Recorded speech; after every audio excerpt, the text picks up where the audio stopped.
I wanted to first thank Antonio Subraz for pointing this issue out in his video, Globaling Accidentally Destroys the Globe. For this video, I wanted to quickly cover the Knickebein transmitters and how these transmitters prove the globe model faults. You'll remember in my recent video on the ionosphere hoax that naysayers told Guglielmo Marconi that he could not transmit radio waves across the Atlantic Ocean due to the curvature of the Earth. In fact, if the globe model was correct, these naysayers were mathematically right, as Guglielmo's antenna should have been approximately 527 miles below the horizon at that distance. However, Marconi proved them wrong. Like Marconi, we run into a similar issue with respect to the World War II German Knickebein transmitters. I'll be referring to this Wikipedia article. The Knickebein system was developed to enable German bombers to accurately bomb England at night or in poor weather. How it roughly worked was that one radio signal would detail the path of the bomber. The second radio signal from a different location would then tell the bomber when it was over its target. The beam from a single transmitter would guide the bombers towards the target, but could not tell them when they were over it. To add this ranging feature, a second transmitter, similar to the first, was set up so its beam crossed the guidance beam at the point where the bombs should be dropped. The aerials could be rotated to make the beams from the two transmitters cross over the target. The bombers would fly into the beam of one and ride this beam until they started hearing the tones from the other on a second receiver. When the steady on-course sound was heard from the second beam, they dropped their bombs. The Knickebein system was brilliant. But are you starting to see the globe problem here? Efforts in Britain to block the Knickebein system took some time to get started. Well, in other words, lives were lost because of this delay. British intelligence at the Air Ministry, led by R.V. Jones, became aware of the system when the Royal Aircraft Establishment analyzed a downed German bomber's Lorentz system and observed it was far more sensitive than required for a mere landing aid. Secretly recorded transcripts from German prisoner of war pilots indicated this may have been a bomb-aiming aid.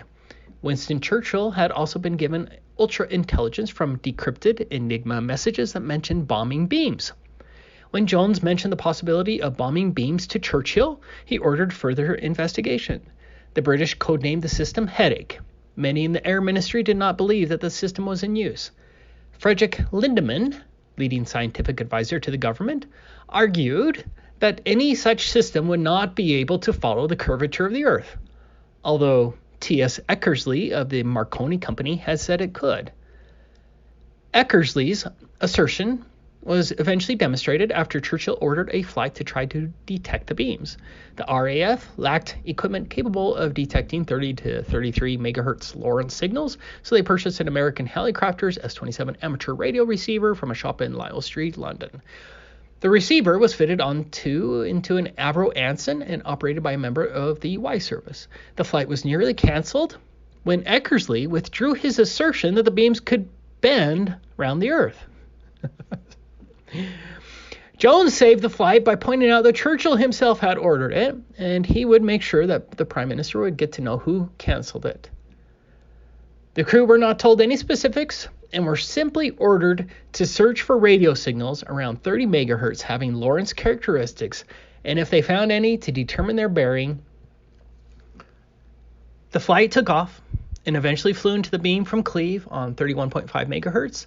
It subsequently located the crossbeam from Stolberg. Its origin was unknown prior to this flight. The radio operator and navigator were able to plot the path of the beams and discovered that they intersected above the Rolls-Royce engine factory at Derby, at that time the only factory producing the Merlin engine. It was subsequently realized that the argument over whether the beams would bend around the Earth was entirely academic, as the transmitters were more or less in line of sight to high-altitude bombers. Let me point that out again. It was subsequently realized that the argument over whether the beams would bend around the Earth was entirely academic, as the transmitters were more or less in line of sight to high-altitude bombers. Is Wikipedia right? Were the transmitters in line of sight to the high-altitude bombers. Line of sight is necessary because Knickebein was a line of sight system. So, where were these Knickebein transmitters? Here's a small map. Here's a video clip describing the curvature debate between physicist R.V. Jones and Churchill's leading scientific advisor, Frederick Lindemann. There is a Knickebein station at Cleves. Somehow, a transmission from it has been confirmed at this position over in England, and the simplest interpretation was that a navigational aircraft had been out, located where the beam was positioned on this particular occasion. Dr. Jones took the message to Professor Lindemann, his old tutor and now scientific advisor to Winston Churchill, and tried to persuade him of the serious threat posed by the Knickebein beams.